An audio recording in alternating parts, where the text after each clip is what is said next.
साथियों नमस्कार, मैं हूं नीरज पटेल और आप देख रहे हैं नेशनल जनमत। इस देश के लोगों की रगों में अंधविश्वास और पाखंड इस कदर तक घुस चुका है कि देश के सियासतदानों के लिए देश के लोगों को पाखंड और अंधविश्वास की आग में झोंक करके किसी भी मुद्दे से डाइवर्ट करना बहुत आसान होता है। मणिपुर में भारतीय जनता पार्टी की सरकार है, मुख्यमंत्री हैं बीरेन सिंह।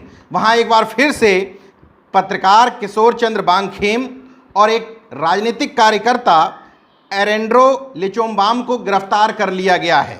न सिर्फ गिरफ्तार किया गया, जबकि सामान्य धाराओं में जब इनकी गिरफ्तारी हुई थी, इसके बाद जब जमानत मिल गई तो इनके ऊपर रासुका यानी कि एनएसए लगा दिया गया।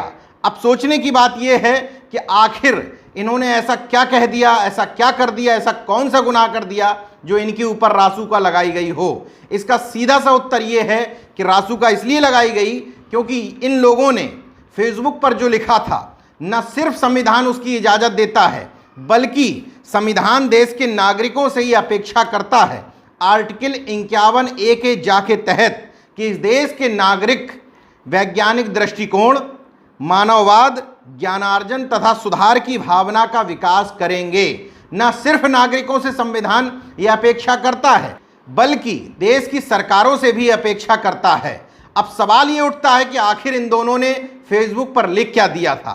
दरअसल इन लोगों ने फेसबुक पर वैज्ञानिक, मानववादी, तार्किक चिंतन को बढ़ावा देने की कोशिश की थी। किशोर चंद्र बांगखेम ने अपने फेसबुक पर लिखा था, गाय का गोबर और गौमूत्र काम नहीं करता, रेस्ट इन पीस। एरेंड्रो ने अपने फेसबुक पर लिखा था, कोरोना का इलाज गोबर और गौमूत्र नहीं है, इसका इलाज विज्ञान और सामान्य ज्ञान है। प्रोफेसर जी RIP। इन्हीं दोनों पोस्टों के कारण इन दोनों ही लोगों पर रासुका यानी कि NSA की तहत कार्रवाई की गई है। क्यों? वजह यह है कि कुछ दिन पूर्व मणिपुर में भारतीय जनता पार्टी के प्रदेश अध्यक्ष प्रोफेसर सैखोम टिकेंद्र सिंह की कोरोना से मृत्यु हो गई थी।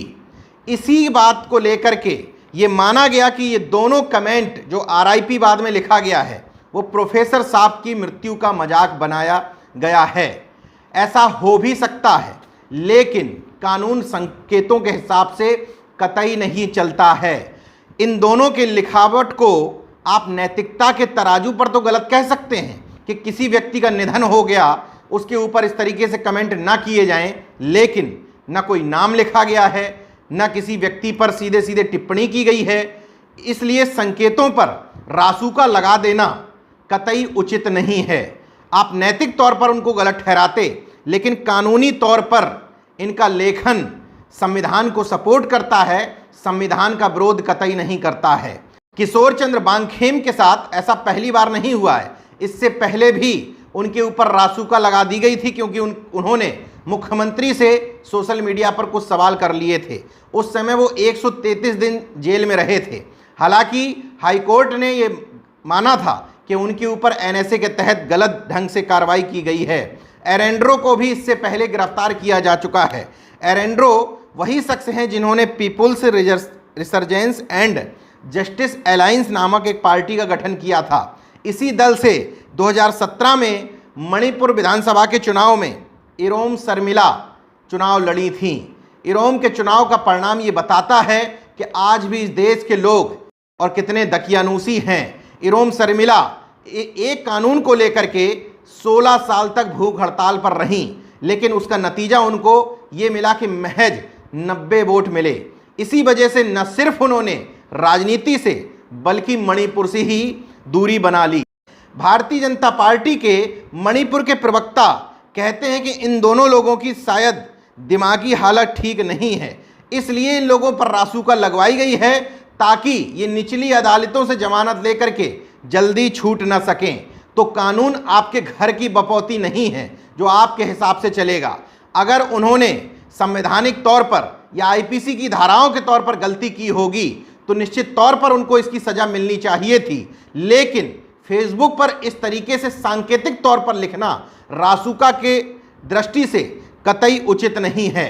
अब मेरा सवाल ये है कि वास्तविक में दिमागी संतुलन किन लोगों का हिला हुआ है और वास्तव में किन लोगों के खिलाफ FIR दर्ज करनी चाहिए।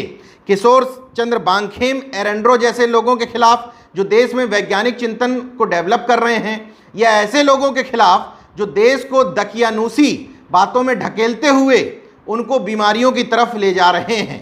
अहमदाबाद से खबर आती है कि वहाँ एक यूनिवर्सिटी है, स्वामी नारायण शुक्ल गुरुकुल विश्वविद्यालय प्रतिष्ठानम, वहाँ लोग जाकर के गोबर थेरेपी कर रहे हैं। तस्वीरें इस तरीके से वायरल हुई कि लोग पूरे शरीर में गोबर लगा रहे हैं, गौमूत्र पी रहे हैं और दावा कर रहे हैं कि इससे कोरोना नहीं होगा। इंडियन मेडिकल एसोसिएशन के नेशनल प्रेसिडेंट डॉक्टर जे जयलाल इस बारे में कहते हैं, कोरोना वायरस के प्रकोप ने न सिर्फ शारीरिक हमला बोला है, बल्कि लोगों की सोचने समझने की क्षमता भी छीन ली है। बहुत बड़ा कमेंट है ये। वो सीधे सीधे कह रहे हैं कि ऐसे लोग मानसिक दिवालियेपन के शिकार हो गए हैं। भारतीय जनता पार्टी मणिपुर के प्रवक्ता और देश भर के अन्य प्रवक्ताओं को भी आईएमए के प्रेसिडेंट से ये पूछना चाहिए कि गाय गंगा गोबर गौमूत्र का क्या वास्तव में कोई साइंटिफिक आधार है। आगे वो कहते हैं कि ये कोरोना तो ठीक नहीं करता, ऐसा रिसर्च में नहीं आया है, लेकिन हाँ अन्य बीमारियां जरूर पैदा हो सकती हैं। एक बीमारी का नाम लेते हुए वो कहते हैं कि म्यूकोरमाइकोसिस एक ऐसी बीमारी है जिसको लोग ब्लैक फंगस से जोड़कर देख रहे हैं। हालांकि ब्लैक फंगस से भी ज़्यादा खतरनाक है, जिसमें लोगों की आंख चली जा रही है, सीधे दिमाग पर अटैक करने वाला जो ये फंगस है ये फंगस ही, लेकिन ब्लैक फंगस नहीं, उससे भी ज़्यादा खतरनाक फंगस है। गाय के गोबर से इस तरह की बीमारियों के बढ़ने की आशंका ज़्यादा हो जाती है, तो फिर दिमागी संतुलन किसका हिला हुआ है? कौन लोग हैं जिनके ऊपर रासुका लगनी चाहिए? वो कौन लोग हैं जो देशवासियों को वर्गला रहे हैं? वो कौन लोग हैं जो देश को सही इलाज न होने की दिशा में, यानी कि पाखंड और अंधविश्वास की तरफ आगे बढ़ा रहे हैं? ऐसे लोगों पर कार्रवाई करने की बजाय ऐसे लोगों को प्रश्रय देने की कोशिश इसलिए की जा रही है क्योंकि सरकार की नाकामी इसी पाखंड और अंधविश्वास के तले दबती है। इसी वजह से प्रज्ञा ठाकुर जैसी सांसद के बयानों को आगे बढ़ाया जाता है, इनडायरेक्टली उनका समर्थन किया जाता है। भोपाल से सांसद, हालांकि ये शर्म की बात है, प्रज्ञा ठाकुर कहती हैं, इससे पहले भी बयान दे चुकी हैं कि गोबर और गौमूत्र से उनका कैंसर ठीक हो चुका है, जबकि उस दौरान खबर आई थी कि कैंसर का इलाज जिस डॉक्टर ने किया था, जिस उनका ऑपरेशन उस समय जो किया गया था, वो डॉक्टर सामने आए थे और बताया था कि वो एडमिट रही थी लखनऊ के आरएमएल में, किस तरीके से उनका इलाज किया गया था। एक बार फिर उन्होंने कहा है कि मैं गौमूत्र पीती हूँ इसीलिए मुझे कोरोना नहीं हुआ है। ये कोई वैज्ञानिक आधार नहीं हुआ, कोरोना मुझे भी नहीं हुआ है, लेकिन मैं गौमूत्र नहीं पीता हूँ, मैं गाय का गोबर भी अपने शरीर पर नहीं लगाता हूँ, तो ये कोई वैज्ञानिक आधार नहीं है, बल्कि देश के लोगों को भड़काने बरगलाने की बात है। इन लोगों पर अंधविश्वास और पाखंड को बढ़ावा देने के तहत मुकदमा दर्ज होना चाहिए।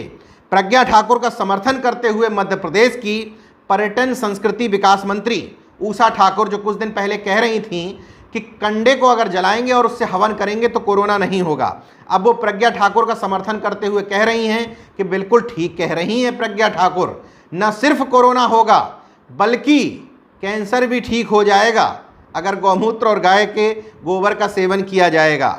खैर, ऐसे सब नमूने भारतीय जनता पार्टी में ही मिलते हैं। भारतीय जनता पार्टी के एक विधायक हैं सुरेंद्र सिंह थे, अब वही सुरेंद्र सिंह कह रहे हैं कि मैं डेली गौमूत्र पीता हूं, इसकी वजह से मुझे कोरोना नहीं हुआ है।